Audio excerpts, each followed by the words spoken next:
I'll hand it over to you, Nigel. Thank you. Thanks very much. I'm going to talk about a study that's ongoing.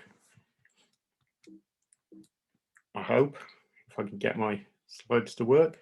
There we go. Okay, so just a few words about the structure of the talk.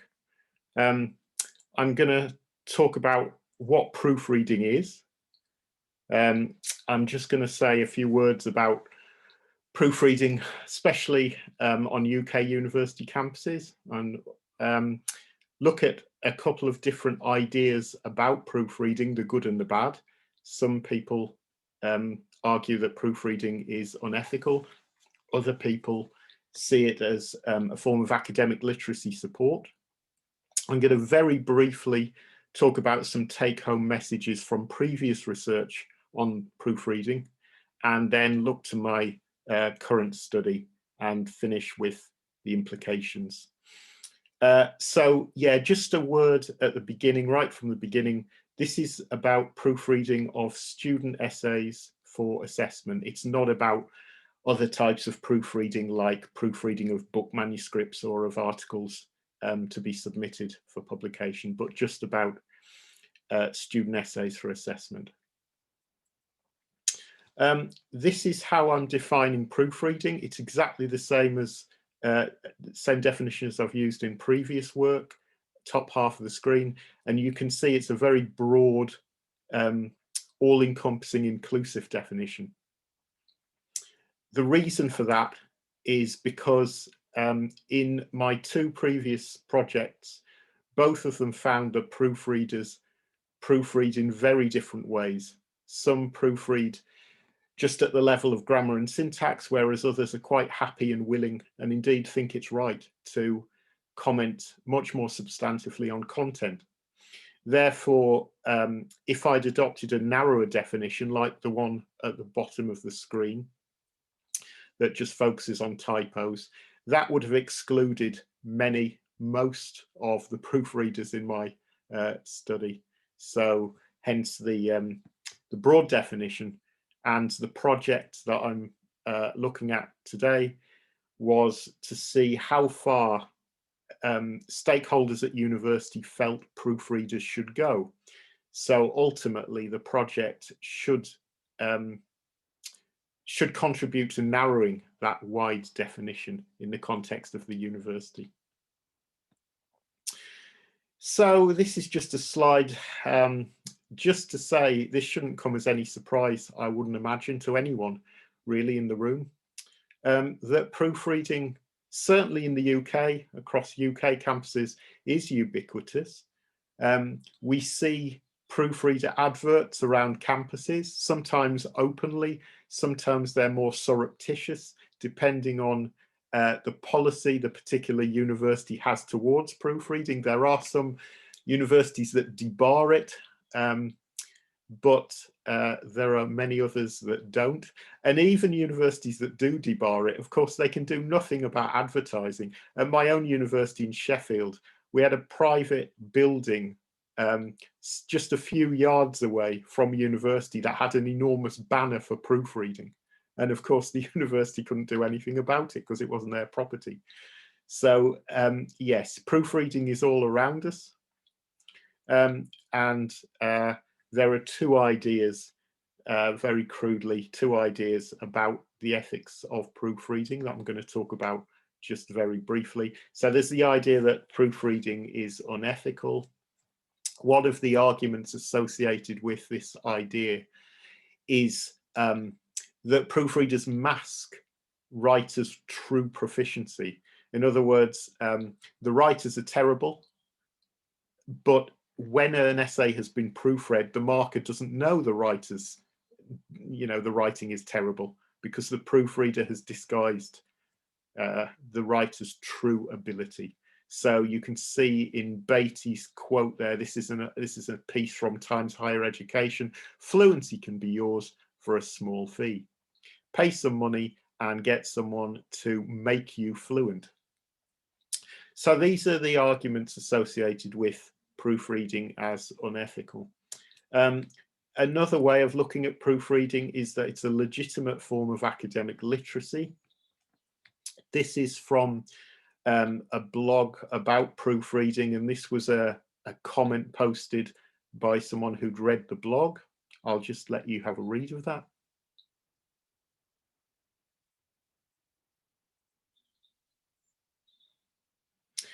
So this person is talking about how proofreading can give second language speakers of English access to a network who can help and support them.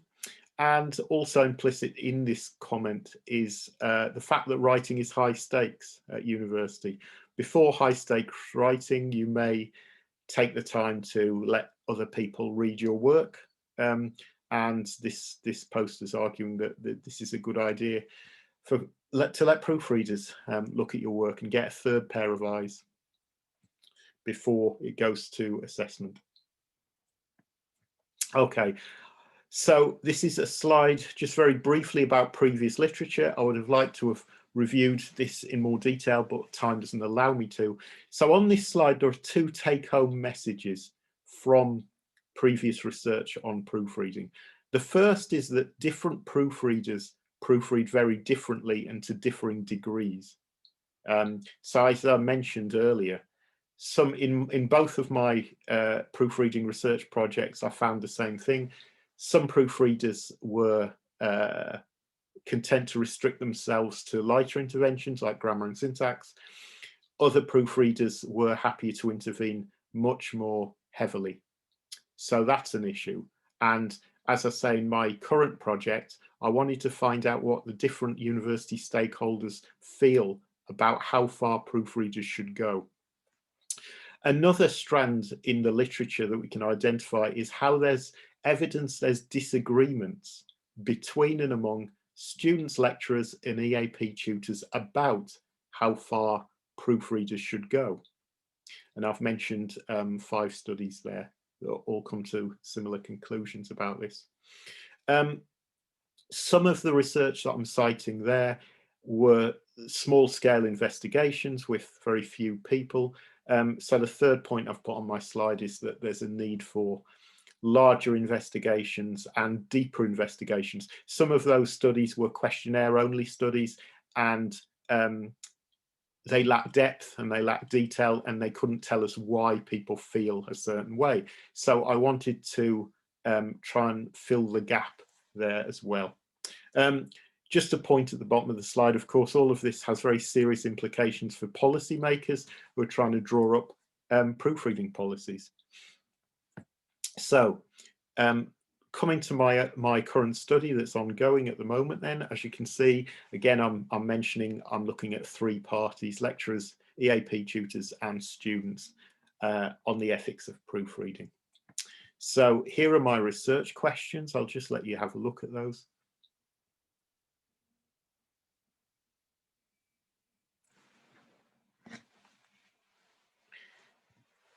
So I'm looking at the 3 stakeholders, and I'm looking to see whether there are any differences within and among the 3 parties as well, and if there are, why. So here's a word about my research design. I'm giving you details of the participants, and you can see there are over 100 participants. The main method was questionnaire. In the questionnaire, there were 20 authentic proofreader interventions. I'd taken these from previous research. Some of them I edited a bit, but by and large, they were authentic proofreaders' interventions, and the respondents had to agree or disagree with those. And then I followed that up with interviews.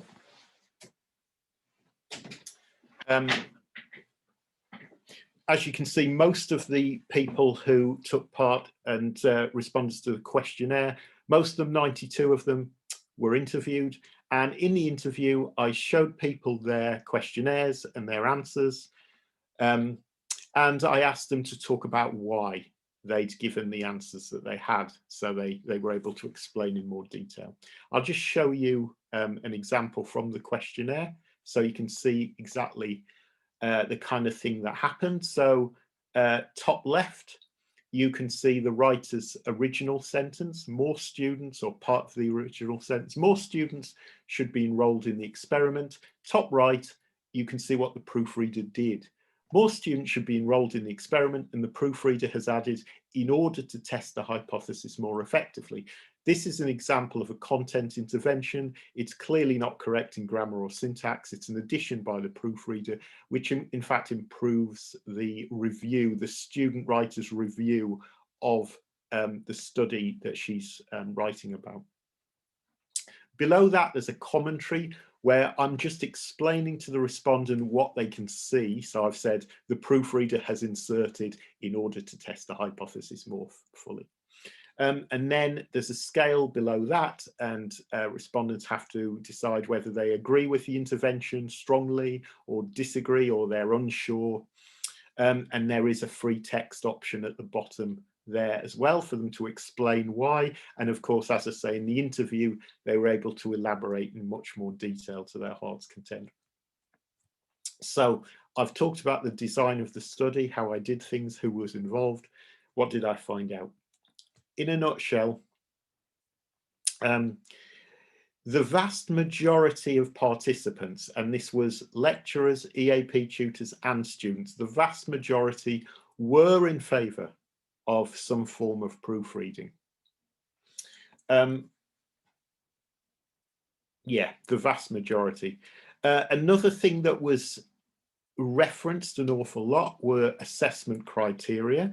So people talked, especially lecturers, of course, but all three parties talked about how assessment criteria could be related to proofreading, in as much as if language and accuracy were referenced in assessment criteria, then clearly a proofread text could result in a higher grade.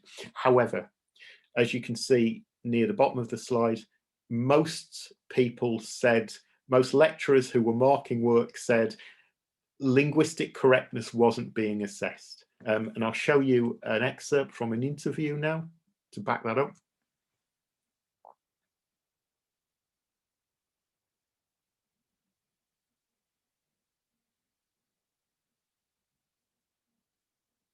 So this is an engineer, all names are pseudonyms, obviously. And she's saying, I want to know whether the students understand the engineering concepts we've been teaching them.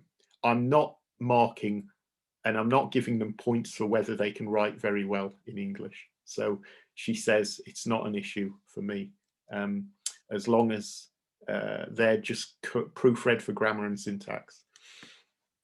Which brings me on to content.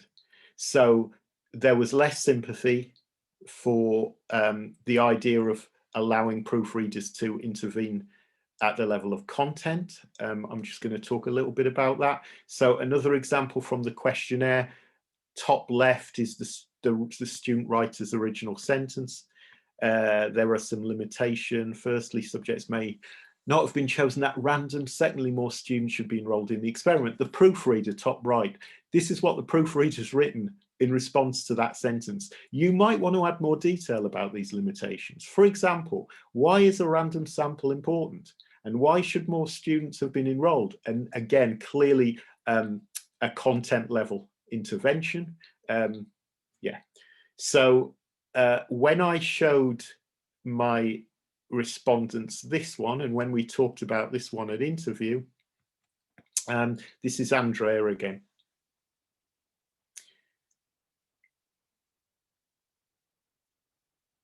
So you can see her first remark there. She disagreed strongly with that intervention, and she jokes at the opening of this quote that if she could have disagreed super strongly, she would have done so. And she explains why. She says it's content. It's not sentence structure or punctuation or grammar. It's adding things. It's not the writer's work. However, and I must admit, somewhat to my surprise, there certainly wasn't a clear line between, okay, all content comments are debarred and should be prohibited, whereas grammar and syntax is okay. That isn't what happened. There were quite a lot of people that actually were more tolerant of content level interventions, as long as the proofreader didn't kind of give the student the answer or didn't write the text for them. So in other words, if the proofreader asked questions about content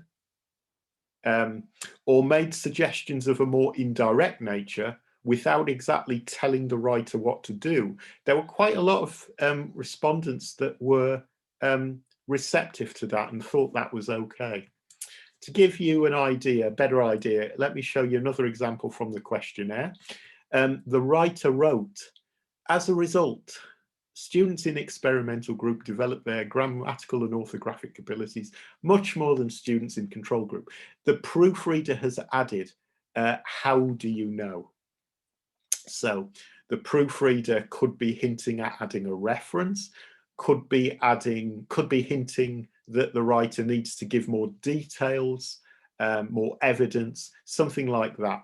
But this kind of comment, there were a number of people who were happy with that, because they said, well, the proofreader's asking a question, but the proofreader hasn't given it to the writer on a plate. I'll show you an example.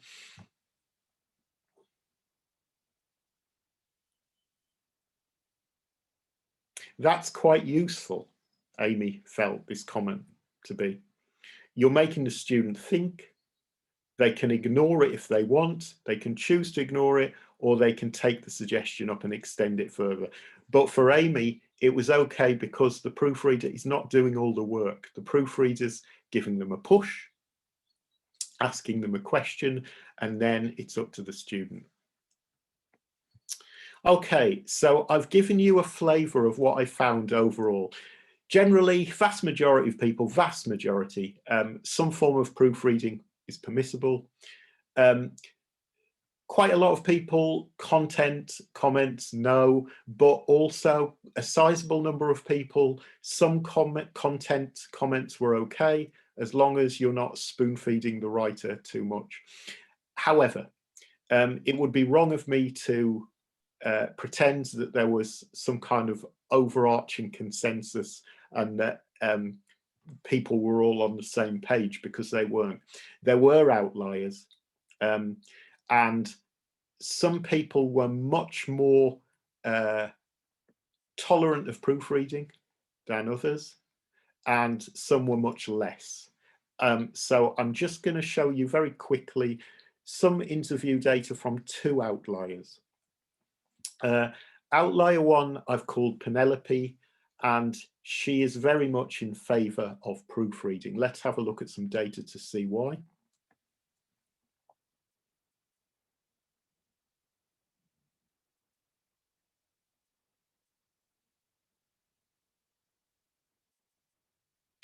For Penelope, proofreading is part of equality and diversity, and trying to eliminate or minimize disadvantage and unfairness. And you can see in this quote, she talks about how middle-class students can go to their parents who are highly literate and ask for help with their writing, whereas she says other students don't have these networks and don't have these resources, and that's where proofreaders can come in.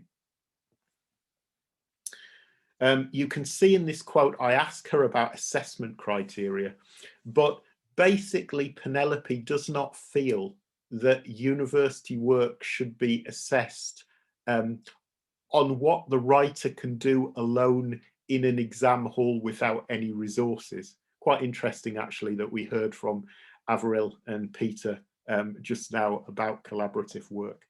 For Penelope, university writing is all about collaboration and learning that way, and a proofreader is one of the resources the writer can access.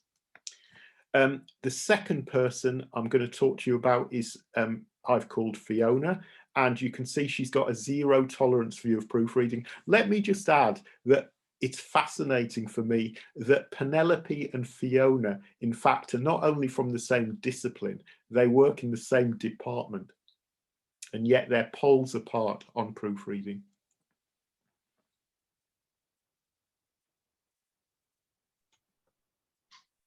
Two minutes, Nigel. Thanks. So you can see that Fiona says she does some assessment where students have to write to a client. And so it's very important to get things like grammar right because they're writing to someone. And so she says, I mark one of the things we look at is grammar. We can't have someone else proofread the work because it wouldn't then be the student's work. Okay, so implications very quickly just to finish. Here's a slide about what this work is saying to me so far. Vast majority of people think proofreading, some kind of proofreading is okay, but there's less consensus about exactly how far proofreaders should go. And there are some ideas at the bottom of the slide which we could enact based on these very preliminary findings. I've got a lot more work to do. One way is to have only a lighter touch version of proofreading permitted at university. Another thing to do is regulate it by bringing it in-house. Then the university has much more control of how far proofreaders go. And then another thing I think we could seriously look at is try to avoid this blanket top-down policy where the university says, this is the policy and everyone has to stick to it. If you have an assignment or an essay like Fiona, where it's very important to assess grammatical accuracy, surely some lecturers and some assignment genres should be permitted to have proofreading, but others shouldn't. Give lecturers autonomy and latitude so that they can shape the proofreading policy to their assessment rather than the tail wagging the dog. References, and thanks very much. I'll just put that up a minute longer. Thank you. Thank you very much, Nigel. That was very interesting. And there's some interesting comments come up